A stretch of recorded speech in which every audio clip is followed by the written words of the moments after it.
I want to tell you a quick story about parenting love and consistent supervision. And I heard the story from Father Greg Boyle. I love listening to him. He described a single mom who was living in a subsidized housing in East LA, and she was raising a teenage son. So it's Friday night, and her teenage son, I think he was 14 or 15, decides he wants to go out and hang out at the corner because that's where the men are. And there were no men in the house. She's a single mom, so he wanted to go be with the men on a Friday night. So mom tried to stop him, but he was already twice her size. So he takes off. So mom did the only thing she knew how to do. So she followed him. I know when my daughter was born, like the thing that was looping through my head was, I need to keep her alive. I need to keep her alive.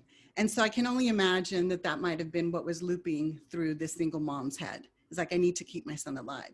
So she followed him like a shadow. He looked back and was like, what are you doing, lady? And he starts screaming at her, go home. I don't want you here. Like, leave me alone. What are you, crazy? Like, and just starts cussing at her. But she just keeps following him like a shadow. And when he gets to the corner, the guys that he's met up with are like totally laughing at him, making fun of him. And he's like, oh my God, mom, you're embarrassing me. Get away.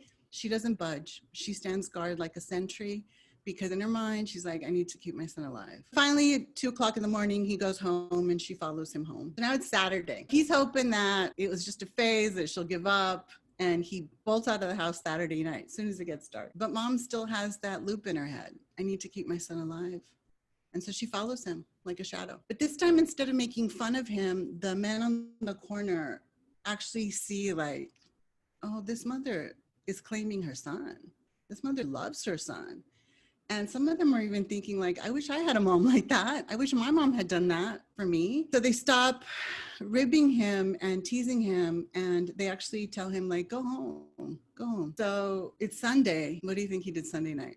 He stayed home. So I love that story because the truth is I'm doing this for one reason and one reason only. And that's because I love and claim my child.